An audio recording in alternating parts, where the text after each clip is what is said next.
Hello and good morning to all my dear students. How are you all? I hope all of you are doing well. All of you have gone through the chapter, right? So we were on chapter number 3 of economics, and till yet we have discussed the concept of poverty. We have discussed how some people of society are among the most vulnerable group. They face the major problem of poverty. And yesterday we have started with the story of Shivaram. और ये story complete होने से पहले हमारी class and हो गई थी. We were discussing कि कैसे Shivaram only ₹160 per day earn करता है and that too only for few months of a year. ठीक है, हमने इसको डिस्कस किया था. हमने डिस्कस किया था कैसे उसकी मदर, शिवाराम की जो मदर है, वो अपनी लाइफ को एंड करना चाहती है. She is no longer interested in life and how her wife is getting lower wages even when she is performing the same work, and how her sister Shashikala has become a burden on the family. But unfortunately, they are unable to manage for the marriage of her because they are not getting any groom due to lack of money. Right? तो हमने ये पढ़ा था. अब आगे देखिए क्या किया था हमने. लास्ट टॉपिक, लास्ट लाइन रह गई थी. Although the family has difficulty in arranging 2 meals a day, Shivaram manages to buy milk once in a while, but only for his son. ये हमारी सोसाइटी की बैकवर्डनेस को शो कर रहा है. ये क्या शो कर रहा है कि वैसे तो उस फैमिली के लिए, शिवाराम की फैमिली के लिए दिन के 2 टाइम की मील अरेंज करना ही मुश्किल है. वो सिर्फ उतना ही अरेंज कर पाते हैं. बट शिवाराम ये कोशिश करता है कि वो अपने बेटे को एटलीस्ट मिल्क अवेलेबल करवाए. क्यों अवेलेबल करवाए? अगेन क्योंकि वो ये चाहता है, उसको ये पता है फ्यूचर में the son has to earn, और अर्न करने के लिए उसको प्रॉपर न्यूट्रिशन की रिक्वायरमेंट है. इसलिए मेल चाइल्ड को शिवाराम ने ये भी सोचा था कि वो अपने बेटे को स्कूल भेजेगा और वो उसको हेल्थ फैसिलिटी भी अवेलेबल करवाना चाह रहा है. तो चैप्टर नंबर 2 से रिलेट कर सकते हो पीपल एज अ रिसोर्स से, कि कैसी भी कंडीशन हो लोग एफर्ट्स करते हैं कि एटलीस्ट हेल्दी बॉडी और एजुकेटेड इंडिविजुअल तो बन पाए एक इंसान. आगे देखिए, इंटरस्टेट डिस्पैरिटीज. इंडिया में पॉवर्टी में इंटरस्टेट डिस्पैरिटीज भी है. Poverty in India also has other aspect or dimension. The proportion of poor people is not the same in every state. Her state में सेम नहीं है. किसी स्टेट में बहुत कम पॉवर्टी है तो किसी स्टेट में बहुत ज्यादा है. Although state level poverty has witnessed a secular decline from the levels of early 70s, the success rate of reducing poverty varies from state to state. ये कह रहे हैं वैसे तो ऑलमोस्ट सभी स्टेट्स ने डिक्लाइन शो किया है पॉवर्टी के परसेंटेज में, यानी number of poor her state में कम हुए, बट सब जगह अलग अलग है. कहीं सक्सेस रेट बहुत ज्यादा है तो कहीं सक्सेस रेट बहुत कम भी है. ठीक है, पॉवर्टी को रिड्यूस करने की सक्सेस रेट की बात है. Recent estimate shows while the all India headcount ratio was 21.9% in 2011 and 12. States like Madhya Pradesh, Assam, Uttar Pradesh, Bihar, Odisha had above all India poverty level. क्या कह रहे हैं ये कह रहे हैं recent 2011-12 के according head count ratio. Head count ratio का मतलब होता है टोटल पॉपुलेशन में कितने लोग, कितने हेड्स ऐसे हैं जो पुअर कैटेगरी में आते हैं. उसने ये बताया कि 100% में से 21.9% पॉपुलेशन ऐसी है ओवरऑल इंडिया में जो पॉवर्टी लाइन के अंदर आ रही है. बट स्टिल अगर हम कुछ इंडिविजुअल स्टेट्स की बात करें तो इनका पॉवर्टी इस परसेंटेज से काफी ज्यादा है. इन स्टेट्स में पॉवर्टी रेशियोज 33%, 32% है. जैसे बिहार और उड़ीसा की बात करें तो बिहार में 33.7% लोग पुअर कैटेगरी में है और उड़ीसा में 32.6% लोग जो है वो पुअर कैटेगरी में. ठीक है, तो ये कह रहे हैं कि हेड काउंट रेशियो, अब आपको याद करना है, हेड काउंट रेशियो के अकॉर्डिंग ओवरऑल इंडिया में 21.9% people belongs to poor category, but कुछ इंडिविजुअल स्टेट्स है जैसे बिहार और उड़ीसा, वहां की पुअर पॉपुलेशन काफी ज्यादा है. फिर along with rural poverty, urban poverty is also high in Odisha, Madhya Pradesh, Bihar and Uttar Pradesh. In states में रूरल और अर्बन दोनों जगह पॉवर्टी है. In comparison, there has been a significant decline in poverty in Kerala, Maharashtra, Andhra Pradesh, Tamil Nadu, Gujarat and West Bengal. ये ऐसे states है जो education के मामले में बहुत आगे है. एजुकेशन के मामले में आगे है, इसलिए देखिए यहाँ पे पॉवर्टी भी डिक्लाइन हुआ है ना. The states like Punjab and Haryana have traditionally succeeded in reducing poverty with the help of high agricultural growth rate. Punjab और हरियाणा जैसे कुछ स्टेट्स हैं जहां पॉवर्टी कम हुआ है क्योंकि उन्होंने अपने एग्रीकल्चरल सेक्टर को डेवलप कर लिया। आगे देखिए, Kerala has focused more on human resource development. Kerala ने ह्यूमन रिसोर्स डेवलपमेंट पे काफी फोकस किया। एजुकेशनल फैसिलिटीज सबसे बढ़िया साउथ की है, सबसे बढ़िया है ना। तो वो क्यों है?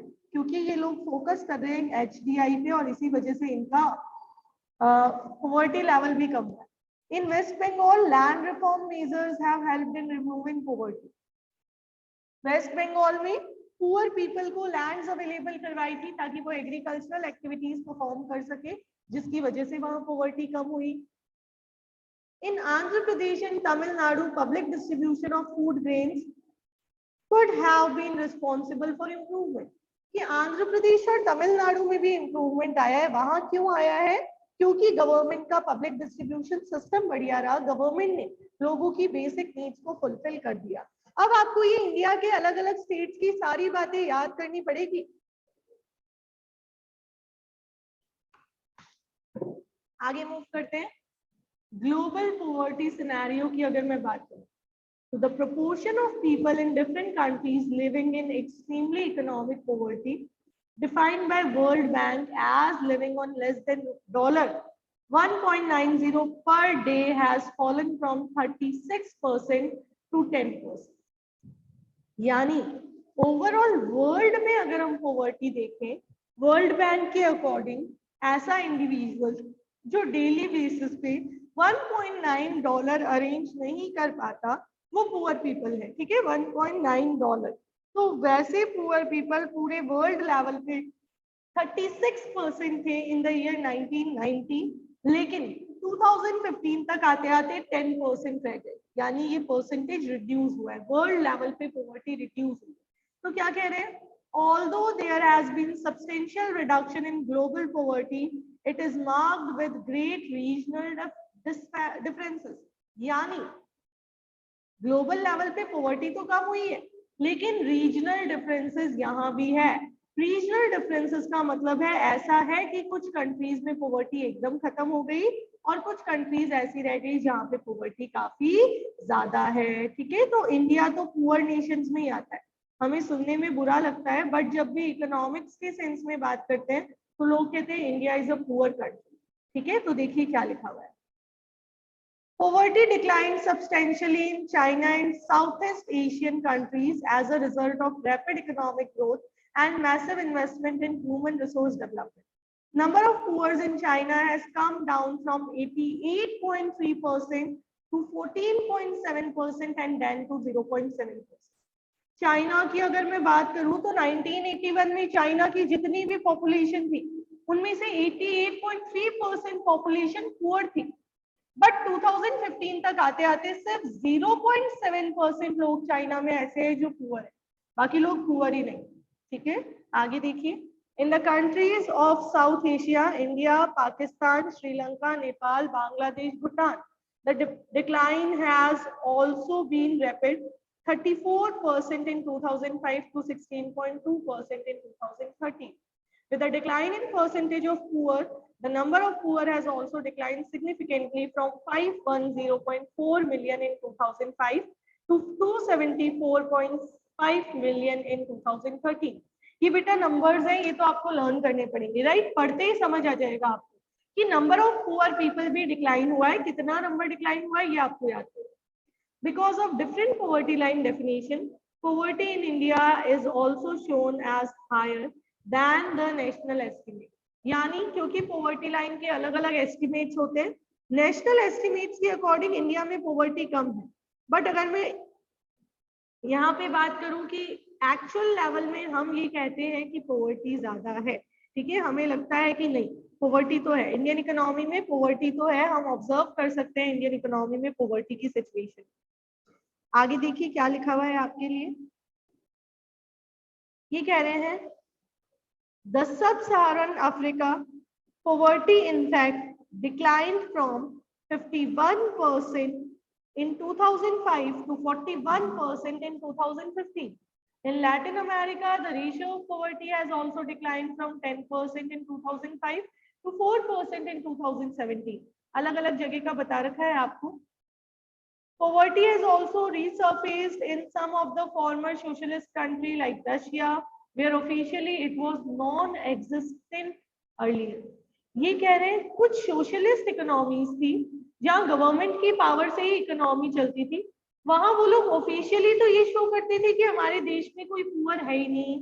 क्या शो करते थे कि हमारी कंट्री में कोई भी इंडिविजुअल पुअर नहीं है।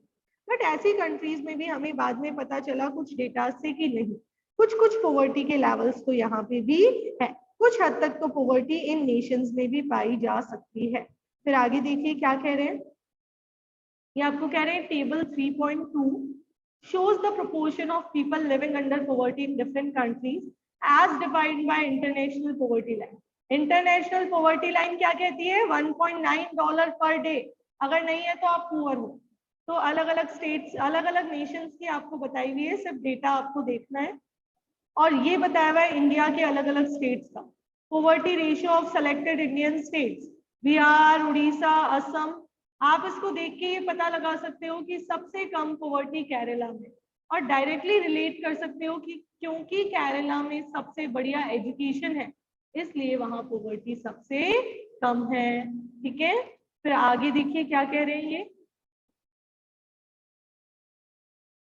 The new Sustainable Development Goals of United Nations proposes ending poverty of all types by 2030. Target ये है हमारा कि 2030 तक तो पॉवर्टी को खत्म ही कर देंगे, यानी जड़ से फिनिश कर देना है, रूट से फिनिश कर देना है। कोशिश ये है यूनाइटेड नेशंस की कि पॉवर्टी नहीं रहे हमारे यहाँ पे 2030 तक। अब ये एक और आपके लिए ग्राफ बताया हुआ है, पॉवर्टी के ट्रेंड्स बताए हुए हैं। देखिए चाइना में भी डिक्रीज हो रहा है, ईस्ट एशिया और पैसिफिक में भी आपको बता दिया, अलग अलग कंट्रीज में बता दिया है ना कि कहाँ कांस्टेंट रहा, कहाँ कितना डिक्रीज हुआ। ये भी पॉवर्टी के रेशियोज बताए हुए हैं। देखिए number of poor by region, region wise बताए हुए, नंबर ऑफ पुअर, सिर्फ एक ओवरव्यू लेना है, सारे डेटाज लर्न नहीं करने। सब सहारन अफ्रीका का बता रखा है, नंबर ऑफ पुअर 1200 से 1600 के बीच में रोटेट कर रहे हैं। साउथ एशिया का बता रखा है अप्रोक्स 6, हम कह सकते हैं 650 से लगभग 1180 के आसपास है ना। ये टेबल्स नहीं बना रखी है, इसके सीधे डेटाज बता रखे हैं, हमें अज्यूम करना है। चाइना में सबसे कम है, आप देखिए चाइना के पॉवर्टी लेवल सबसे कम, और उसके बाद अलग अलग नेशंस में अलग अलग पॉवर्टी के लेवल्स। अब ये जो पीछे वाला पार्ट था, इनमें से तो आपको कुछ मनमार्क चीजें लर्न करनी है, ठीक है। नेशन वाइज और स्टेट वाइज, आप जैसे इंडिया के स्टेट वाइज अगर मैं कहूँ तो सबसे पुअर स्टेट कौन है और सबसे कम पॉवर्टी कहाँ है, ये चीजें आप लर्न कर लेंगे तो भी हो जाएगा। इसके बाद में देखिए कॉजेज ऑफ पॉवर्टी, ये इंपॉर्टेंट है, ये आपको बता रहा है क्यों पॉवर्टी आती है, what are the different causes of poverty. तो देखिए there were a number of causes of for the wide spread poverty in India. One historical reason is low level of economic development under British colonial administration. The policies of colonial government ruined the traditional handicraft industries and discouraged the development of industries like textile. ये कह रहे हैं वैसे तो poverty के बहुत सारे reasons हैं, लेकिन इंडियन इकोनॉमी की बात करें तो आप सबने हिस्ट्री में पढ़ा है, इंडियन इकोनॉमी को ईस्ट इंडिया कंट्री ने, ईस्ट इंडिया कंपनी ने कंट्रोल कर लिया था। अब जब ब्रिटिशर्स इंडिया में आए थे और लगभग 200 इयर्स तक, कितने इयर्स तक, अप्रोक्स 200 इयर्स तक ब्रिटिशर्स ने हमें कंट्रोल किया था। तो हमें जब उन्होंने कंट्रोल किया तो उनकी वजह से इंडिया में पॉवर्टी आई। उनसे पहले तो इंडियन इकोनॉमी सोने की चिड़िया कहलाती थी, आप सबको पता होगा इंडिया को सोने की चिड़िया कहा जाता था, राइट। बट जब ब्रिटिशर्स इंडियन इकोनॉमी में आए तो उन्होंने इंडिया की सबसे फेमस इंडस्ट्री, जिसे हम हैंडीक्राफ्ट इंडस्ट्री कहते हैं, उस इंडस्ट्री को एक्सप्लॉइट कर दिया। ब्रिटिशर्स ने इंडियन हैंडीक्राफ्ट इंडस्ट्रीज को फिनिश कर दिया, और इंडियन हैंडीक्राफ्ट इंडस्ट्रीज को फिनिश करके उन्होंने ऐसी कोशिश की कि इंडिया में टेक्सटाइल इंडस्ट्रीज भी डेवलप ना हो। इसकी वजह से इंडिया में पॉवर्टी स्प्रेड हुई, प्लस उन्होंने इंडियन एग्रीकल्चर को डेवलप होने का मौका भी नहीं दिया। तो ये मेन रीजन है, वैसे तो बहुत सारे रीजंस हैं, बट क्यों इंडियन इकोनॉमी पुअर इकोनॉमी बन गई, क्योंकि इंडिया में ब्रिटिशर्स ने हमें एक्सप्लॉइट किया। ये मेन रीजन आपको लर्न करना है, ठीक है। आगे देखिए सभी बच्चे, the low rate of growth persisted until the 1980s। 80s तक हमारी लो लेवल ऑफ ग्रोथ रही. This resulted in less job opportunities and low growth rate of income. क्योंकि हमारे देश में इंडस्ट्रीज नहीं थी, इस वजह से इंडिया के लोगों के लिए जॉब अपॉर्चुनिटीज अवेलेबल नहीं थी. And in the absence of job opportunities, people were unable to earn. And when they are not able to earn, definitely they will be poor, right? This was accompanied by a high growth rate of population. ये कह रहे हैं along with low income levels, the population was rising very fast. So when number of people will increase with less job opportunities, then the extra people will become unemployed. The two combine to make the growth rate of per capita income very low. ये कह रहे हैं high population growth rate and low level of economic development, these two things combine and these resulted in low per capita income of people of India. Low per capita income means per capita level people were earning very low. The पर person income of India was very low at that time. पर person एक individual को कितनी income मिलेगी वो बहुत लो था. Now the failure at both the fronts, promotion of economic growth and population control, perpetuated the cycle of poverty. ये कह रहे हैं we were unable to control the rising population, also we were unable to lead the economic growth of our nation. ना तो हम economic growth कर पा रहे थे, ना ही हम population को control कर पा रहे थे. तो दोनों ही negative चीजें एक साथ चल रही थी, जिसकी वजह से इंडियन इकोनॉमी की ग्रोथ नहीं हुई और पॉवर्टी कंटिन्यू रही. Now, with the spread of green revolution, irrigation facilities, many job opportunities were created in agricultural sector, but effects were limited to some parts of India. The industries, both in public and private sector, did provided some jobs, but these were not enough to absorb all the job seekers. Unable to find proper jobs in cities, many people started working as rickshaw pullers, vendors, construction workers, domestic servants etcetera. क्या कहना चाह रहे हैं ये कह रहे हैं क्योंकि स्लो ग्रोथ थी ना, तो after independence we have initiated green revolution. We try to develop the industries of public as well as private sector, but green revolution ने भी लिमिटेड जॉब अपॉर्चुनिटीज दी और पब्लिक और प्राइवेट सेक्टर ने भी limited job opportunities. ठीक है, बहुत ज्यादा जॉब अपॉर्चुनिटीज नहीं थी हमारे लिए. इस वजह से जो इंडस्ट्रियल सेक्टर था वो जॉब सीकर्स को अब्सॉर्ब नहीं कर पा रहा था. आज भी यही कंडीशन है, हमारे यहाँ पे काम करने वाले लोग ज्यादा हैं बट जॉब्स कम है. ऐसे में क्या हुआ, अर्बन एरियाज में जो लोग रूरल एरिया से माइग्रेट होके आए थे, जिनको अर्बन एरिया में जॉब नहीं मिल रही थी, वो रिक्शा पुलर्स या फिर छोटे छोटे वेंडर्स या इवन हमारे और आपके घरों में डोमेस्टिक सर्वेंट बन के भी आए. और ऐसे में उनको बहुत ही कम इनकम मिलती थी, राइट. जब वो डोमेस्टिक सर्वेंट बन के आ रहे थे तो बहुत नियरली वो अर्न कर पा रहे थे. आगे देखिए, with irregular and small incomes, these people could not afford expensive housing. They started living in the slums on the outskirts of cities, and problem of poverty, largely a rural phenomenon, also become the feature of urban sector.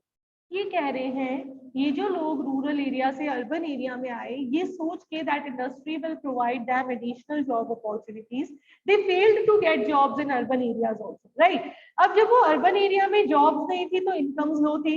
Due to low income they were unable to manage to get better houses. नहीं मिल रहे थे तो they started to live in the slums in urban area. वो slums में झुग्गी झोंपड़ियों में रहने लगे और धीरे धीरे ये स्लम वाले लोग जो है ये अर्बन एरिया की पॉवर्टी को बढ़ाते चले. यानी पॉवर्टी जो पहले सिर्फ रूरल इंडिया में हुआ करती थी वो धीरे धीरे कहाँ आ गई, अर्बन एरिया में आ गई. ठीक है, आगे देखिए. Another feature of high poverty rates has been the huge income inequality. One of the major reasons for this is unequal distribution of land and other resources. Despite many policies, we were not able to tackle the issue in a meaningful manner. ये कह रहे हैं the another reason of rising poverty is inequalities in income. आप देखिए, some people are getting many job opportunities while others are not getting even any job opportunities. कुछ के पास बहुत है और कुछ के पास है ही नहीं, है ना. कुछ लोग ऐसे हैं जो अलग अलग जगह इंटरव्यूज देते हैं, उनका चारों जगह सिलेक्शन हो जाता है because they are having skills. But while there are some other people जो चार जगह धक्के खाते हैं बट चारों जगह उनको जॉब नहीं मिलती. ऐसा क्यों है? Because they are having unequal resources. सभी रिसोर्सेज अनइक्वल है, कहीं लैंड अनइक्वल है तो कहीं स्किल्स अनइक्वल है, कहीं एजुकेशनल फैसिलिटीज प्रॉपर नहीं। अब हमने इन प्रॉब्लम्स को सॉल्व करने की बहुत कोशिश की, बट स्टिल इंडिया में हम सक्सेसफुल नहीं। बेटा you all will read these topics in elaborated way in your class 12। ये जो अभी छोटी छोटी बातें पढ़ रहे हैं ना, कि गवर्नमेंट ने इन इनइक्वालिटीज को सॉल्व करने की कोशिश की, गवर्नमेंट इन इनइक्वालिटीज को सॉल्व नहीं कर पाई, all these things are a part of your higher studies. ठीक है, तो अच्छे से अभी यहाँ पे छोटी छोटी चीजें, छोटे छोटे क्वेश्चंस अपने दिमाग में सेट करके रखें। आगे देखिए क्या कह रहे हैं। Major policy initiatives like land reforms which aimed at Recording in progress.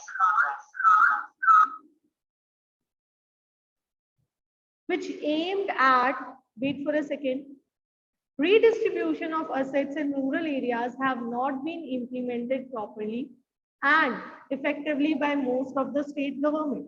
ये कह रहे हैं गवर्नमेंट ने बहुत सारी कोशिशें ऐसी भी की जो सक्सेसफुल इसलिए भी नहीं हो पाई क्योंकि गवर्नमेंट डिपार्टमेंट के जो लोग थे, स्टेट लेवल पे जो गवर्नमेंट्स थी, वो उन पॉलिसीज को सक्सेसफुली एग्जीक्यूट नहीं कर पा रहे थे। ठीक है, रूरल एरिया के लिए फंड्स अलॉट होता था, बट अर्बन एरिया से स्टेट गवर्नमेंट को फंड रूरल एरिया तक पहुंचाती ही नहीं थी। जब रूरल एरिया तक फंड ही नहीं जाता था तो अल्टीमेटली डेवलपमेंट होता ही नहीं था। कुछ मूवीज में आपने देखा होगा, नायक मूवी आप लोगों ने देखी है, पैसा जो दूसरों के इम्प्रूवमेंट के लिए आता है गवर्नमेंट सेंक्शन तो कर देती है, बट एक्चुअली वो पैसा वहां तक पहुंचता ही नहीं है। टॉयलेट मूवी अक्षय कुमार की जो आई थी उसमें भी आपने ऐसी छोटी छोटी चीजें देखी थी, राइट? तो वो सब हम रिलेट कर सकते हैं। अब देखिए, since lack of land resources has been one of the major causes of poverty in India, proper implementation of policy could have improved the life of millions of rural poor। ये कह रहे हैं land resources का जो deficiency है कि सबके पास land available नहीं है, ये पॉवर्टी का एक मेजर रीजन है। बट अगर गवर्नमेंट अच्छे से कोशिश करे और लैंड का प्रॉपर रीडिस्ट्रीब्यूशन करे तो गवर्नमेंट ये प्रॉब्लम ऑफ पॉवर्टी को सही कर पाएगी। Because some people in India are having many land, उनके पास तो बहुत बड़ी बड़े प्लॉट्स है, and some are having no land.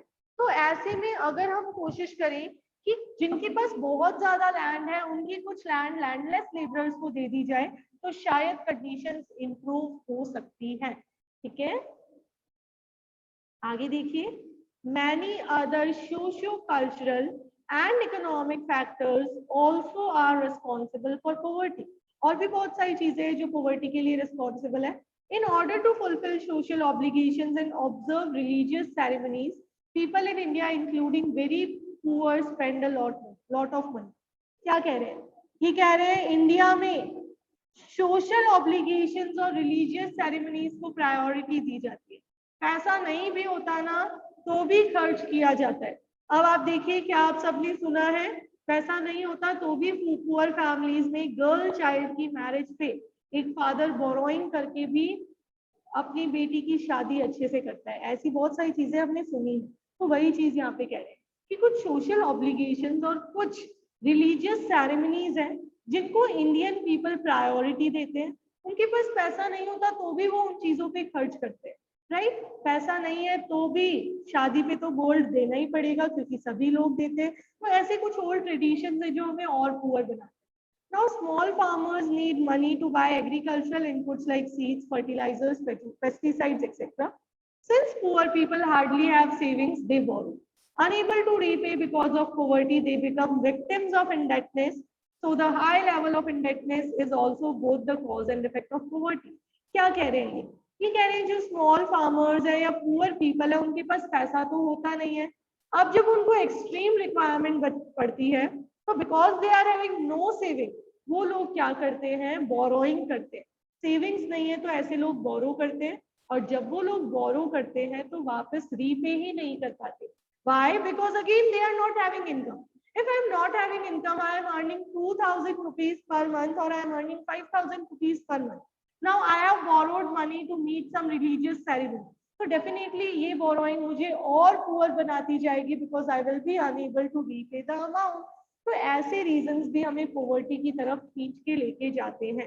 तो कॉजेज ऑफ पॉवर्टी में क्या क्या चीजें, सबसे बड़ा cause Indian exploitation bye colonial government, low level of economic growth, ठीक है, low level of economic development.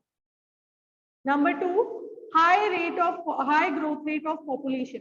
Highlight कर लीजिए बेटा, पॉइंट्स के फॉर्म में आंसर लिखेंगे तो ज्यादा बढ़िया लगेगा। Number 1, low level of economic development. Number 2, high growth rate of population. Number 3, inequalities of income. ये रहा, huge income inequalities, ठीक है, huge income inequalities. Number 4, you can say some socio-cultural economic factors. Socio-cultural economic factors. And number 4, high borrowing and high level of indebtedness. Indebtedness क्या होता है, उधारी का जाल। जब मैं एक बार अपनी नीड को फुलफिल करने के लिए बोरो कर रही हूँ, उस बोरोइंग को कहते हैं debt, DEBT, debt, B silent होता है। और जब मैं उस बोरोइंग के साइकिल में फंस जाती हूँ तो उस साइकिल को कहते हैं indebtedness. So everyone, in our today's class we have discussed up to the causes of poverty. यहाँ पे causes of poverty से एक अच्छा subjective question बनेगा आपके लिए। You have to give the answers in point form. ठीक है, points के form में answers देंगे। वैसे I will be providing you the PDF of question answers, और साथ में आपको ये trends ध्यान में रखने, ये जो trends हमने discuss किए। बस now we are left with only one topic of this chapter. One more class and the chapter will be over from my side. Economics का syllabus हो जाएगा। Okay, everyone, I'm ending today's class over here. Have a nice day. Enjoy yourself. Go with all the topics. Goodbye, everyone.